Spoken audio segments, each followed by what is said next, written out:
La historia es la disciplina que se encarga de estudiar el pasado de la humanidad, analizando eventos, personajes, culturas y sucesos que han ocurrido a lo largo del tiempo. Gracias a la historia podemos comprender cómo han evolucionado las sociedades, las ideas y las costumbres a lo largo de los siglos. Cananga Visión le da la bienvenida a este encuentro con la historia nacional e internacional que va de ayer a hoy. En la entrega televisiva actual conoceremos un poco más acerca de las fechas más relevantes del mes de marzo. Acompáñenos en este recorrido histórico de Cananga Visión, Canal 98. Los días internacionales y mundiales son celebraciones que se realizan para conmemorar una causa o tema de interés. Su objetivo es sensibilizar al público y movilizar recursos para abordar problemas mundiales. En el caso de los días internacionales, son decididos por la Asamblea General de las Naciones Unidas. Sirven para dar a conocer temas de interés como los derechos humanos, el desarrollo sostenible o la salud. Son una oportunidad para movilizar la voluntad política y los recursos para abordar los problemas mundiales. Por su parte, los días mundiales son propuestos por las agencias adheridas al sistema de la organización. 1 de marzo, Día de la Cero Discriminación. 6 de marzo, natalicio de José Francisco Peña Gómez. 8 de marzo, Día Internacional de la Mujer. 19 de marzo, se libró la batalla de Azua en República Dominicana. 20 de marzo, Día Internacional de la Francofonía. En el calendario gregoriano, marzo es el tercer mes del año y tiene 31 días. Su nombre deriva del latín Martius, que era el primer mes del calendario romano. Martius, a su vez, se deriva de Mars, el nombre en latín de Marte, dios romano de la guerra. Durante marzo ocurre alrededor de los días 20 o 21, dependiendo el año, uno de los dos equinoccios del año. Este es el equinoccio de primavera en el hemisferio septentrional y el equinoccio de otoño para el hemisferio meridional. La historia es la ciencia que nos permite conocer ese pasado para comprender el presente que vivimos y construir nuestro futuro. Una de las razones fundamentales por lo que es relevante estudiar la historia en la actualidad es justamente para entender el cambio de la sociedad contemporánea, entender cómo surge la sociedad en la que vivimos. La historia se divide en etapas, entre las que se encuentran la prehistoria, que comienza con la aparición de los primeros seres humanos y finaliza con la invención de la escritura, la edad antigua, la edad media, la edad moderna, la edad contemporánea. Aquí en Cananga Visión usted tiene con nosotros una cita semanal donde le ofrecemos los acontecimientos más relevantes del mes en curso y pasando por todas estas etapas históricas. Juntos conocemos lo que va de ayer a hoy. La Asamblea General de las Naciones Unidas proclamó el 1 de marzo como el Día para la Cero Discriminación. La fecha constituye un llamamiento para promover y celebrar el derecho de cada persona a vivir una vida plena con dignidad, independientemente de su aspecto, sexo, edad, religión, lugar de procedencia, condición social, opiniones, identidad de género, orientación sexual, discapacidad, etnia, idioma, estado de salud, incluyendo el VIH, localización geográfica, estatus económico o migratorio o por cualquier otra índole. El principal objetivo del día es hacer un llamado a enfrentar la discriminación de cualquier tipo, frenar los actos discriminatorios que se presentan en colegios, empleos, comunidades, en la vida cotidiana, ya que cada vez que se rechaza a una persona o a un grupo, se debilita la cohesión social, se retrasa el desarrollo de comunidades y se puede estar atentando contra la vida de todos. Todos y todas somos iguales. La discriminación es un problema social, que se produce cuando una persona o grupo de personas son tratados injustamente o con prejuicio, en función de características personales como su raza, género, orientación sexual, religión, origen étnico, discapacidad, entre otros. La discriminación puede ocurrir de diversas formas, como la exclusión de oportunidades de empleo, la falta de acceso a servicios públicos o educativos, la violencia y la intimidación, el acoso, la burla o el trato injusto en general. La discriminación puede causar daños emocionales y psicológicos en las personas afectadas, y puede tener un impacto negativo en su calidad de vida. Crear conciencia sobre la discriminación requiere esfuerzos continuos y la participación de toda la sociedad.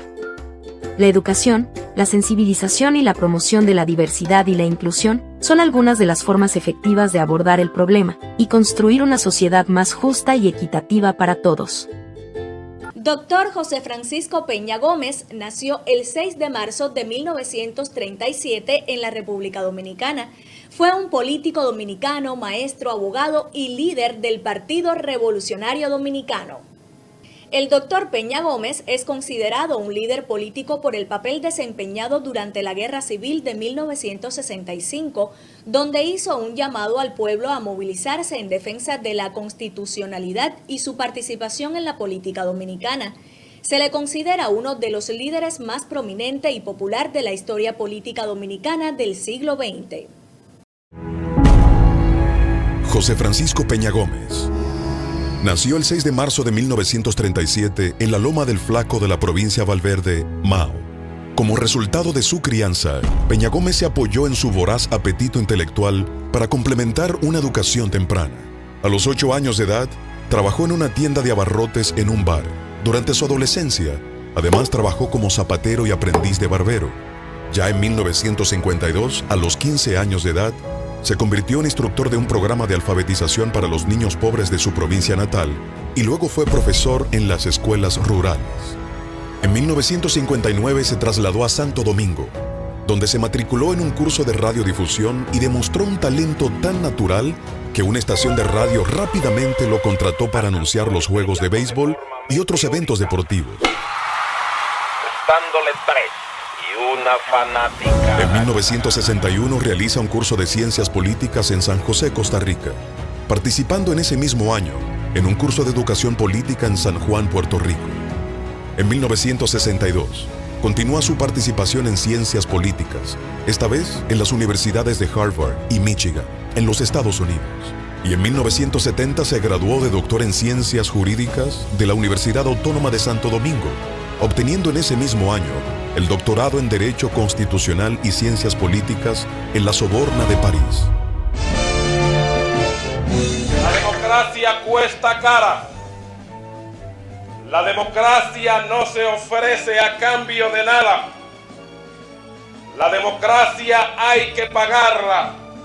En la historia de la humanidad siempre ha resultado más fácil gobernar por medios dictatoriales que gobernar por medio del consenso y del respeto a la voluntad popular.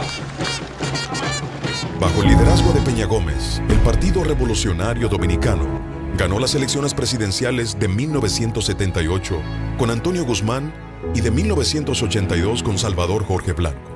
Y él como síndico de Santo Domingo desde 1982 a 1986.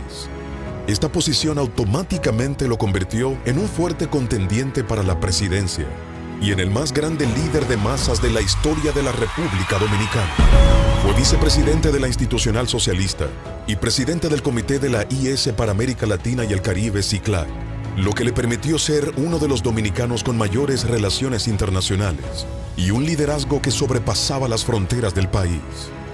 Poco después, en 1994, comenzaron los primeros síntomas del cáncer pancreático que le aquejaba, por lo que debía estar yendo y viniendo entre Santo Domingo y Nueva York. Finalmente, falleció el 10 de mayo de 1998 en su casa de Cambita Garavito, San Cristóbal. En el momento de su muerte, el gobierno dominicano tuvo que aceptar que su cuerpo se mostrara en el Estadio Olímpico Félix Sánchez del Centro Olímpico Juan Pablo Duarte durante 3 días para dar cabida a la multitud que le esperaba. Y luego, un mar de gente que agrupaba a todas las clases sociales abarrotaron las calles y avenidas como nunca antes en la historia para darle cristiana sepultura.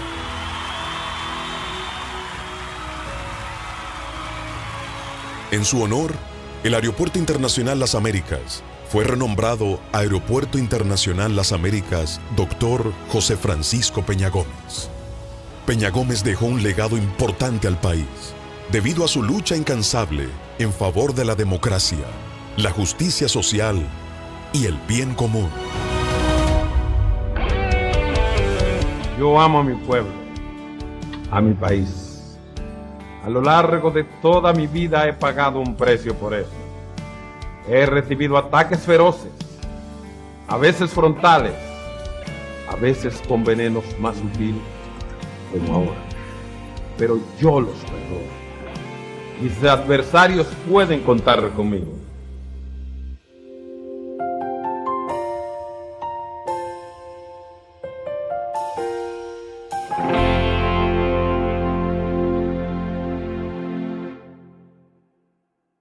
El 8 de marzo se celebra el Día Internacional de la Mujer, una jornada de lucha y reivindicación de los derechos de las mujeres y la igualdad de género. El origen de esta celebración se remonta a finales del siglo XIX y principios del XX, cuando las mujeres comenzaron a manifestarse por el derecho al voto, mejores condiciones de trabajo y la igualdad entre los sexos. La ONU formalizó el Día Internacional de la Mujer en 1975.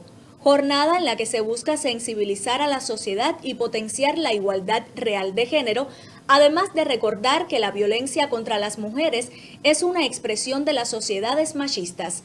Así que cada 8 de marzo, la mujer alza su voz aún más fuerte que de costumbre para reivindicar la igualdad de derechos. El 8 de marzo es el Día Internacional de la Mujer, y seguramente has visto 1000 imágenes como estas. Y la verdad es que es muy probable que la gente que las manda lo hace con la mejor intención, pero no tiene mucho que ver con la historia de esta fecha, ni con sus reclamos. Esta era la fábrica Triangle Shirtwaist, en Nueva York. Ahí trabajaban cientos de mujeres, adolescentes y niñas. Los dueños las habían encerrado para evitar que robaran o tomaran demasiados descansos, y cuando hubo un incendio las mujeres no pudieron escapar. Se murieron 146 personas y hubo muchas otras heridas. Fue un escándalo que puso en evidencia las condiciones espantosas en las que se trabajaba en esa época y cómo era especialmente terrible para las mujeres.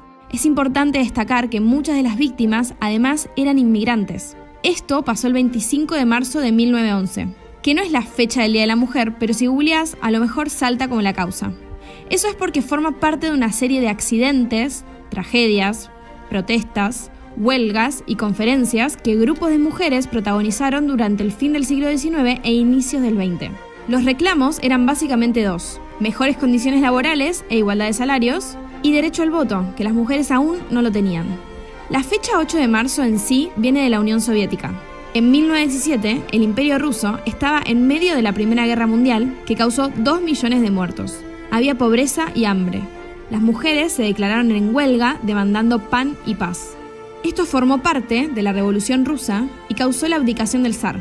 Gracias a las acciones de esta mujer, una líder bolchevique, Alexandra Kollontai, los derechos de la mujer se ampliaron con respecto a los que eran antes en Rusia, y la fecha de la huelga se celebraba dentro de la Unión Soviética como Día de la Mujer. ¿Y en qué fecha fue la huelga entonces? El 23 de febrero. Es que en esa época los rusos usaban un calendario distinto al resto del mundo, el juliano. Cuando se convierte esa fecha al calendario gregoriano que usamos todos, pasa a ser el 8 de marzo. La fecha empezó a conmemorarse en muchos otros países y en 1977 la ONU lo proclamó como Día Internacional. Está perfecto si querés aprovechar descuentos del día para comprarte algo o salir a comer, pero también es importante recordar que esta fecha en realidad busca destacar a las mujeres como artífices de la historia. Y nace de la lucha por participar en la sociedad en pie de igualdad con el hombre. La batalla del 19 de marzo, también conocida como la batalla de Azua, fue la primera gran batalla en defensa de la independencia dominicana. Al ser proclamada la independencia, nuestro país fue escenario de diferentes batallas, marcando un antes y después de la libertad dominicana proclamada el 27 de febrero de 1844. Una de ellas fue la del 19 de marzo de 1844, escenificada en la provincia de Azua. Una vez Charles Herard se dio cuenta del movimiento independentista de 1844, preparó su ejército con el fin de combatir a los dominicanos, saliendo de Puerto Príncipe con 30.000 hombres divididos en 3 grupos de 10.000. Uno al mando del general Pierret, quien tomó las ciudades de Puerto Plata y Santiago. Otro comandado por Herard, quien se dirigía hacia Azua, y finalmente el de Neiva al mando del general Suffrot. Mientras en la parte dominicana se encontraba el general Pedro Santana, que estuvo acompañado por Antonio Duvergé, quien estaba encargado de velar por los diferentes lados durante la batalla. Las tropas dominicanas estaban posicionadas en puntos estratégicos en la ciudad de Azua, conformadas por 2.500 soldados, entre los que se encontraban ateros y monteros que formaban el ejército de Pedro Santana. Entre los soldados se encontraban jóvenes azuanos que habían sido entrenados por Duvergé y Francisco Soñé. Para combatir el ejército haitiano, Santana formó dos líneas compuestas por dos cañones, uno a cargo de Francisco Soñé y la otra por el teniente José del Carmen García. Datos históricos revelan que la batalla inició alrededor de las 7:30 de la mañana, donde los dominicanos vencieron a los haitianos, aunque no se sabe con exactitud el número de muertos de ambos países. Lo que sí se sabe es que los haitianos se vieron obligados a salir del territorio dominicano. El Día Internacional de la Francofonía es una jornada que se celebra anualmente el 20 de marzo desde 1988, establecida así por la Organización Internacional de la Francofonía con apoyo de la UNESCO. Este día refleja el compromiso de promover el francés, facilitando la educación, la comunicación, el desarrollo y el comercio. La proclamación de este día refleja un compromiso colectivo con la promoción de valores fundamentales como la paz, la democracia y el respeto por los derechos humanos, principios que unen a todos los miembros de la Organización Internacional de la Francofonía. El día de hoy estaré compartiendo con ustedes un contenido bastante interesante. No trata de gramática, no trata en este caso de vocabularios y verbos, sino más bien de cultura. Y vamos a estar hablando sobre la francofonía. El 20 de marzo de cada año se celebra el Día Internacional de la Francofonía. ¿Qué es la francofonía? El término francofonía se refiere al conjunto de países y personas de habla francesa. El término francofonía se acuñó por Onésimo Reclus. La francofonía tiene su propia bandera y contiene 5 colores. Cada color de estos representa un continente. El color rojo representa el continente americano. El color púrpura representa el continente africano. El color amarillo representa Asia. El color verde, Europa, y el color azul, Oceanía. El francés es la quinta lengua más hablada mundialmente. En el continente en el cual se habla más el francés es en el continente africano. La Organización Internacional de la Francofonía decretó el 20 de marzo como el Día Internacional de la Francofonía. La francofonía fue fundada el 20 de marzo del 1970, nombre que fue acuñado por Onésimo Reclus. La iniciativa surgió en especial por los países de habla francés de África. La Organización Internacional de la Francofonía, la OIF, es una organización internacional que designa a la comunidad de 900 millones de personas y países en el mundo que usan este idioma. La francofonía proclama entre sus principios y valores fundamentales la democracia y los derechos humanos, el respeto y la promoción de la diversidad cultural y lingüística, la solidaridad y el desarrollo sostenible. El 20 de marzo de cada año celebramos el Día Internacional de la Francofonía, tanto en países de habla francesa como en países donde existan institutos que enseñen la lengua francesa, promoviendo así la importancia y la diversidad del idioma francés. Hasta aquí este recorrido histórico. Agradecemos su compañía y nos despedimos hasta un próximo encuentro con la historia nacional e internacional. En Cananga Visión, Canal 98, usted conoce cada semana lo que va de ayer a hoy.